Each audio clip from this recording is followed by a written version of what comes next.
परिवार के सभी लोग लीक पर ही चलते हैं।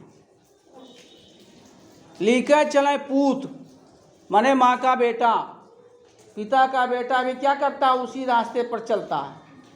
लेकिन लीक छाड़ी तीन चलें, लीक से अलग हट करके तीन लोग चलते हैं। कौन? शायर, सिंह, सपूत। शायर माने लेखक, कवि। शायर जो है वह कुछ हट करके चलता है, और शेर कभी एक रास्ते से नहीं चलता, जिस रास्ते से आता है वह रास्ता बदल लेता है ना। और सपूत, जो परिवार में बेटा सपूत होता है, जो कुछ बनाने की जिज्ञासा रखता है, उसके भी रास्ते, उसके भी कदम कुछ अलग तरीके से चलते हैं। तो इस प्रकार से हम लोगों को भी क्या करना चाहिए, एक अलग मार्ग प्रशस्त करना चाहिए, है ना। तो आप लोगों को हम बता रहे थे संत कबीर जी की साखी के बारे में। साखी, साखी शब्द रवैनी, 3 प्रकार की उनकी रचनाएं उन्होंने बीजक नामक पुस्तिका के अंतर्गत लिखा है, जिसको कबीर ग्रंथावली भी कहा गया है ना। तो कबीर दास के 2 शिष्य थे, क्या नाम था एक का? धर्मदास और भागवदास। उन्होंने कबीर दास जी की जो उपदेश दिया, उनको उन्होंने क्या किया, लिपिबद्ध किया, और लिपिबद्ध करके एक ग्रंथ की रचना की, जिसको कबीर ग्रंथावली के नाम से जाना जाता है। तो संत कबीर की रचनाओं को 3 भागों में बांटा गया, एक है साखी, दूसरा शबद, तीसरा रमैनी। तो चलिए आज हम साखी के कुछ दोहों को पढ़ते हैं। पढ़िए, क्या है ये तो बताए थे, इसके आगे बढ़िए तीसरा के बाद। हाँ, देखिए इसमें उन्होंने कहा, जब मैं था तब गुरु नहीं, अब गुरु है मैं नाहीं, सब अधियारा मिट गया, जब दीपक देखा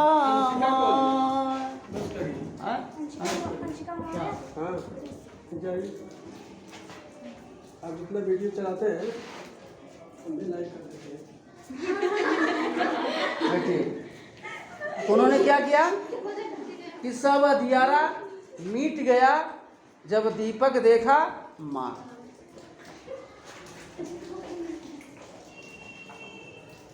तो संत कबीर जी ने कहा,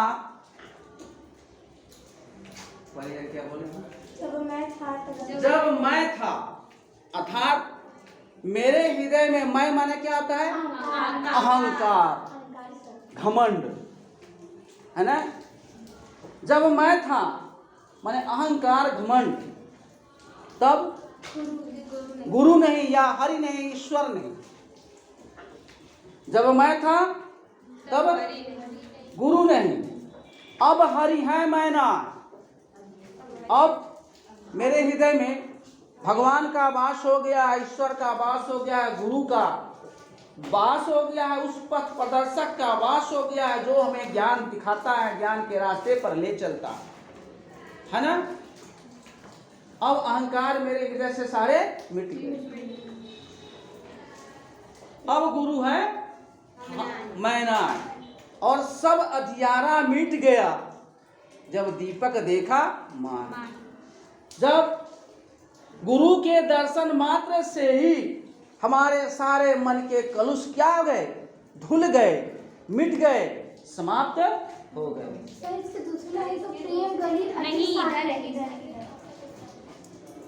है ना, सब अधियारा।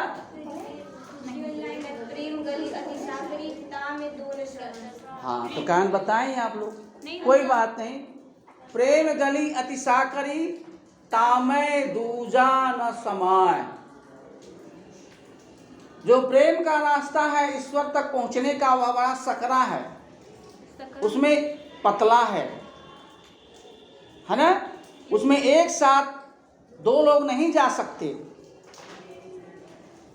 इसलिए उस प्रेम के रास्ते तक जैसे ही हम पहुंचे, अपने अहंकार को त्याग कर हमारे मन के सारे अंधकार दूर हो गए, अर्थात हमें ज्ञान की प्राप्ति और हमने जो है मोक्ष के मार्ग को प्रशस्त कर लिया। मोक्ष के मार्ग को हमने क्या कर लिया? प्रशस्त कर लिया। अब इसके बाद क्या है दूसरा वाला?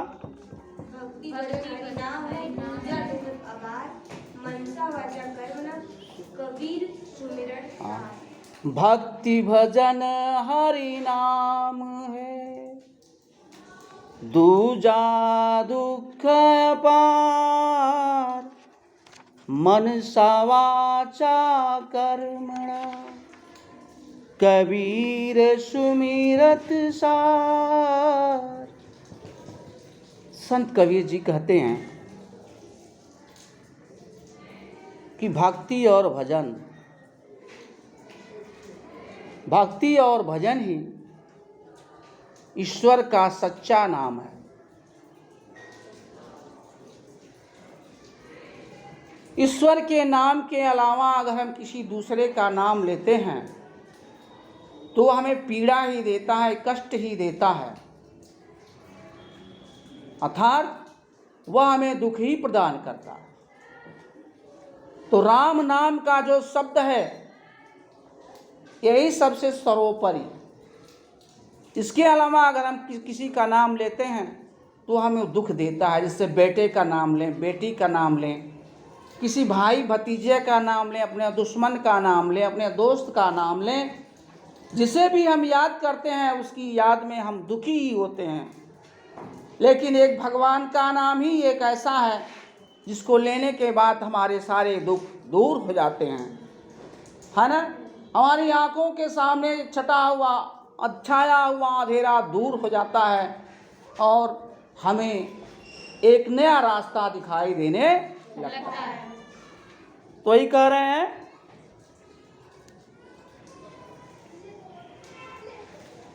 कि भगति भजन हरि नाम है, दूजा दुख अपार, मनसा वाचा कर्मणा, कबीर सुमिरन सार।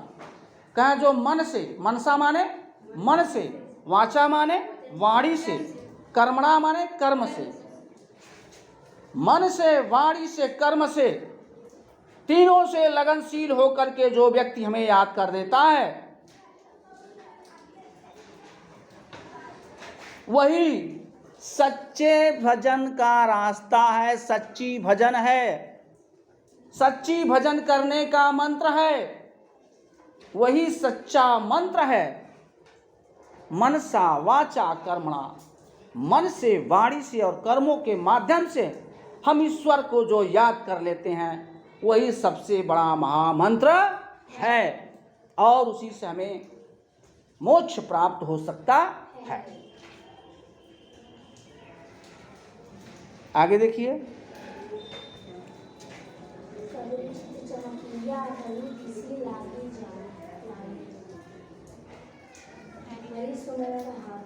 कबीर चित्त चमकिया, कबीर चित्त चमकिया, चहुदिशि लागी लाय,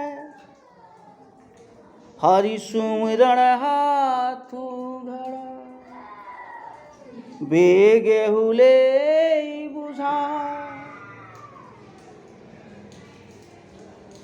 कराए कि कबीर चित्त चमकिया। कबीर दास जी कहते हैं मन में तभी प्रकाश होता है, मन में तब भी प्रकाश हुआ जब चारों तरफ आग लगी हुई थी। लागी लाए, लाए माने आग का लगना। मन में जैसे ही उजाला हुआ हमने देखा चारों तरफ आग लगी हुई। और संत कबीर जी कहते हैं तुम्हारे हाथ में तो वह घड़ा है।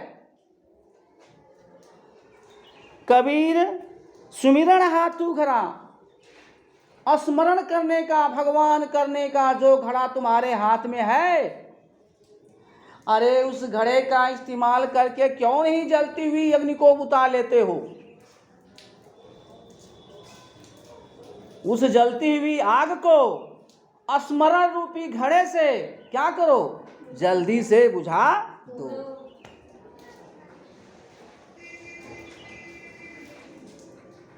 संत कबीर जी कहते हैं कि हमारे मन में जैसे ही कोई चित्र दिखाई दिया, वैसे ही हमने देखा चारों तरफ आग लगी हुई है। हमने तो साक्षात ईश्वर के दर्शन कर लिए, लेकिन चारों तरफ हमने देखा तबाही तबाही मची हुई है, हाहाकार मचा हुआ है। इसलिए संत कबीर जी कहते हैं, अरे तुम्हारे हाथ में तो भगवान के भजन करने वाला घड़ा है, क्यों नहीं उस मंत्र को पढ़ करके इस जलती हुई आग को बुझा लेते हो? उस जलती हुई आग को बुझा लेते हो या बुझा लो। कबीर चित्त चमकिया जी यहाँ पर। कबीर चित्त चबिया, कबीर के मन में, चित्त माने होता है मन में, चमकिया माने रोशनी हो जाती है। रोशनी का होना हमने पहले ही बताया कि रोशनी का होना मतलब ज्ञान की प्राप्ति होना, साक्षात ब्रह्म का दर्शन होना, है ना, वही होता है। इसके आगे बताएं, अगला देखिए,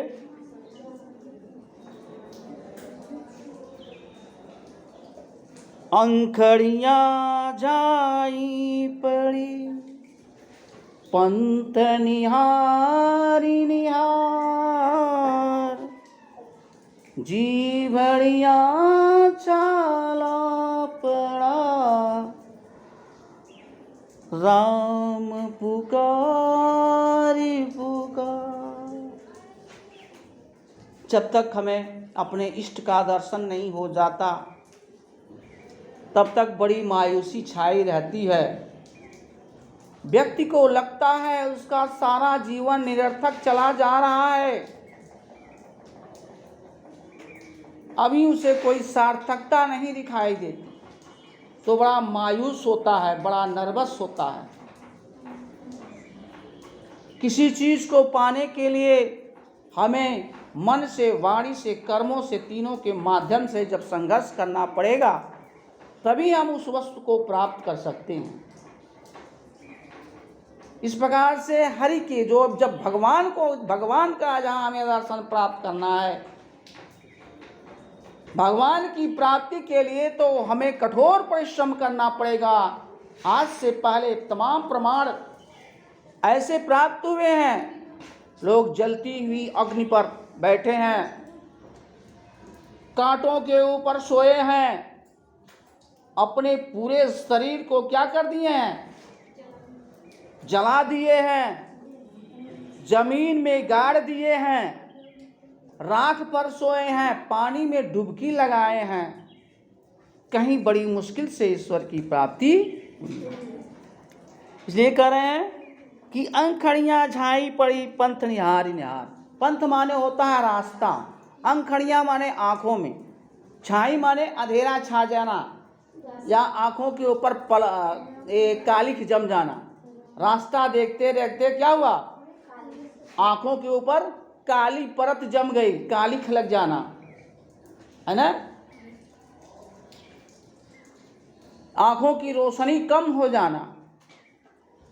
तो करें अंखड़ियां छाई पड़ी पंथ निहार, पंथ माने रास्ता देखते देखते, हे ईश्वर, हे गुरु, हे सच्चिदानंद, आपके मार्ग को देखते देखते हमारे आंखों के आगे अंधेरा छा गया और जी भड़िया छाला पड़ा, हमारी जिह्वा के ऊपर छाले पड़ गए। राम पुकार पुकार, राम जैसे शब्द का इस्तेमाल करते करते, अर्थात आपको पुकारते पुकारते हमारी जीभों के ऊपर, जिह्वा के ऊपर छाले। अगला देखिए, झूठे सुख को सुख कहें, मानत है मन मोह, जगत चवैना काल का कुछ मुँह में कुछ गो। कहते हैं ना, यह संसार क्या माया की नगरी है, ये झूठा संसार है। यहाँ सच्चा प्रेम नहीं है, यहाँ सच्चा सुख नहीं है। लोग झूठे सुख और झूठे प्रेम में वशीभूत होकर अपने सारे जीवन को व्यर्थ में गंवा देते। इसलिए क्या कहा गया है